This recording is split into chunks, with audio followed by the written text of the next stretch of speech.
Vamos lá então. O primeiro momento da guarda-core dentro do ambiente é a instalação do agente, né. Então quando, a gente instala os agentes dentro nas máquinas, nos servidores, esse mapa ele começa a ser montado, né. Então todo fluxo de dados, toda visibilidade que a solução traz de forma automática, ela é baseada no nosso agente, tá. A primeira boa notícia, né, em relação ao agente é em relação à compatibilidade, tá. Então quando a gente fala de compatibilidade, a gente é compatível tanto com o sistema operacional mais novo, com 2022, por exemplo, o Windows, mas a gente tem agente também para um 2003, para um Windows 2000, Windows XP, tá. Passando por Linux, vários sabores diferentes e versões também novas e legadas.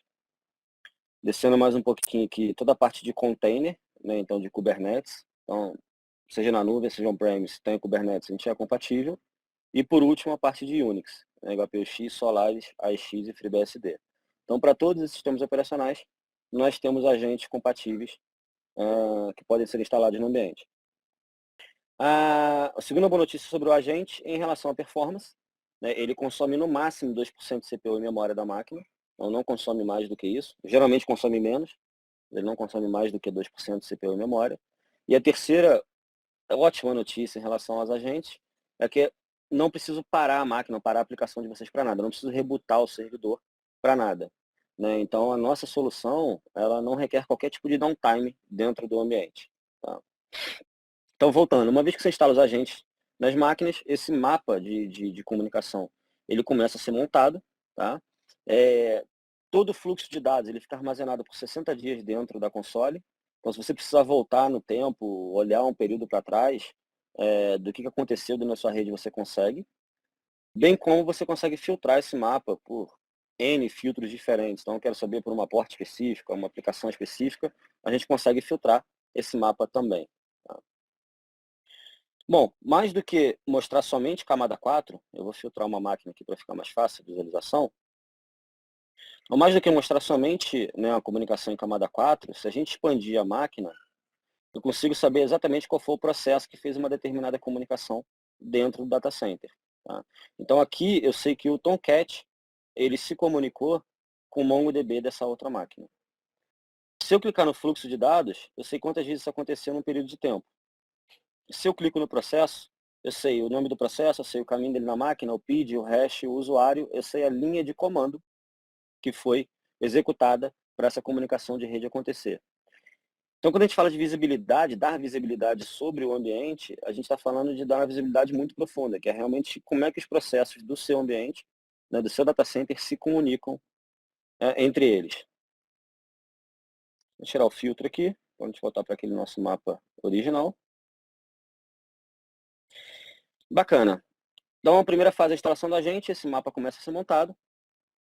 A segunda fase, né, que é talvez a fase mais importante da Guardicore, é a fase que a gente chama de etiquetamento, que é onde eu começo a etiquetar as máquinas dentro do ambiente para que, né, elas tenham algum tipo de referência ou algum tipo de ligação com as aplicações ou com as informações que são pertinentes ao ambiente de vocês, tá. Então, se eu clicar em uma dessas máquinas aqui, vocês vão perceber aqui embaixo do lado direito, que essa máquina tem várias etiquetas, tá. O etiquetamento ele é livre, você pode botar quantas etiquetas quiser e com o nome que vocês quiserem, tá. Então isso também é muito importante. Você pode botar, o céu é o limite aqui, você pode fazer o que você quiser em relação a etiquetamento. Em relação a etiquetamento, isso pode ser feito de várias formas, pode ser feito de forma manual, pode ser feito de forma dinâmica, então toda máquina que tem, sei lá, no nome dela a palavra prod, ela é do ambiente de produção, por exemplo. Isso pode ser feito através de inteligência artificial, então, através das aplicações, né, uma máquina, toda máquina que tem o SQL, ele já recomenda para você etiquetá-la como banco de dados. Ou isso pode ser feito através de integração com CMDB, integração com nuvem, com VMware, algum ambiente que tenha algum tipo de tagueamento, a gente consegue integrar para puxar e trazer essas etiquetas para cá. Por que que essa fase é importante? Porque aqui no meu ambiente eu tenho 10, 15 máquinas, dá para entender o que está acontecendo. Quando você tem um número maior de máquinas, 100 máquinas, 200 máquinas, esse mapa ele fica muito difícil de você entender o que está acontecendo e também fica muito difícil de você responder aquelas perguntas, né, que geralmente acontecem no dia a dia. Sei lá, o ambiente de desenvolvimento, ele fala com o ambiente de produção? Tá? Então, uma vez que eu etiqueto as máquinas, eu posso organizar essa visão da maneira que vocês acharem mais interessante, tá? Sempre baseado nas etiquetas. Isso aqui é o mesmo mapa, só que reorganizado por ambiente, por exemplo. Então, para responder aquela pergunta de se o ambiente de desenvolvimento fala com produção, aqui fica fácil. Eu consigo ver que esses ambientes não se falam, tá? Se eu abro, por exemplo, um ambiente aqui de desenvolvimento, de produção, eu estou vendo as aplicações que eu tenho lá dentro. Se eu abro a aplicação, eu tenho quais são os papéis dessa minha aplicação. Load balance, web server, database. Quando eu abro o web server, aí sim é que eu chego nos meus servidores. Tá? Só que a ideia aqui é que você abstrai aonde está seu servidor. Se ele é virtual, se ele é físico, se ele está na nuvem, se está on-premise. O que importa para você agora é o que faz a sua aplicação funcionar. Tá? Então, essa fase de etiquetamento ela é muito importante e ela dá a capacidade de vocês organizarem o ambiente de vocês como vocês quiserem. Tá? Vocês podem hierarquizar como vocês quiserem e visualizar o ambiente como vocês quiserem. Sei lá, eu quero vir por compliance. Né? Então, para quem tem compliance PCI e precisa fazer esse mapa de comunicação, ele está pronto. Isso acontece em tempo real. Tá? Ou simplesmente ver por aplicação. Entender como é que é a dependência de aplicações dentro do ambiente de vocês. Tá? E aí vamos falar de segmentação. Eu vou filtrar uma aplicação aqui para ficar mais fácil a visão. Como é que funciona a segmentação com Guardicore? Tá? Uma vez que eu tenho um ambiente etiquetado, eu abro o meu editor de política, eu venho na aplicação que eu quero segmentar, ou na etiqueta, né, que eu quero segmentar, clico com o botão direito e mando criar uma política de segmentação. E está pronta a segmentação. Tá? Visualmente, a solução está mostrando no mapa o que vai acontecer se eu aplicar isso no ambiente. Basicamente, todos os servidores que estão dentro desse meu anel, né, de proteção, eles podem se comunicar livremente, são as setinhas verdes aqui. Tudo que está vindo de fora e entrando nesse meu anel de proteção, ele no primeiro momento vai ser alertado, mas eu poderia mover isso para bloqueio, se assim fosse necessário. Tá? E aí, olhando para os fluxos de dados aqui que seriam alertados, por exemplo, você pode ir criando as exceções. Então, esse fluxo de dados ele tem que ser autorizado. Você clica com o botão direito, manda autorizar. Só que agora, a solução automaticamente criou uma nova regra usando o processo que essa chamada de rede fez. Tá? Então, aqui o que eu quero dizer é que o put vindo do Jumpbox, ele pode falar com SSHD no web server na porta 22. Na prática, se o cara der um telnet daqui para cá na porta 22, ele vai ser bloqueado. Se ele rodar o SSH daqui para cá na porta 22, ele vai ser bloqueado. Só o binário do put está autorizado a fazer essa comunicação entre essas duas máquinas. Tá? E dá para ir além. Eu posso usar a identidade do usuário, logado na máquina, para fazer uma política de segmentação. Então aqui eu vou escolher um grupo de usuários, são um grupo de usuários do e-commerce, usando a aplicação do put para fazer essa comunicação. Então agora, além de ter que estar usando uma aplicação específica, o usuário também tem que estar logado com um usuário específico na máquina para fazer essa comunicação. Essa é uma forma de fazer política. Tá? Outra forma de você fazer política é através de inteligência artificial. Então, dentro da solução, a gente tem uma lojinha, né, de política de segmentação, onde, por exemplo, né, aplicações de mercado, sei lá, o Active Directory, se você quiser segmentar ele, a política está pronta. Basta instalar os agentes, vir aqui, ativar a política e o AD de vocês já está segmentado.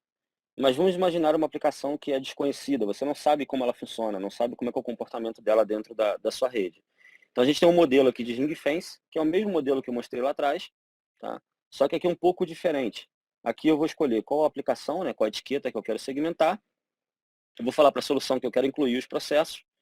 E eu vou pedir para ela olhar para um período no passado de fluxo de dados. Ou seja, olha para os últimos 7 dias, 30 dias de fluxo de dados e aprende com esse fluxo de dados quais seriam as políticas que deveriam ser criadas para essa aplicação. Tá? Então, no dia a dia, né, para você segmentar uma aplicação dentro do ambiente, a gente utiliza esse modelo. Tá?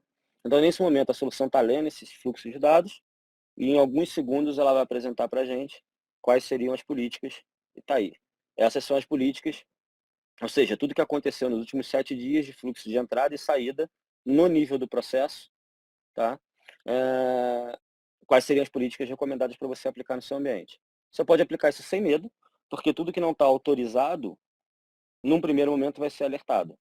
Tá? E com esses alertas, você aprende se tem algum falso positivo, se tem alguma coisa que não foi mapeada, A solução indica para você também melhorias da política, então você deixa um período de tempo rodando, né, em modo de alerta para refinar a política. Uma vez que a política está refinada, você vem aqui e move para bloqueio e a sua aplicação está segmentada. Tá? Então, tão simples quanto isso.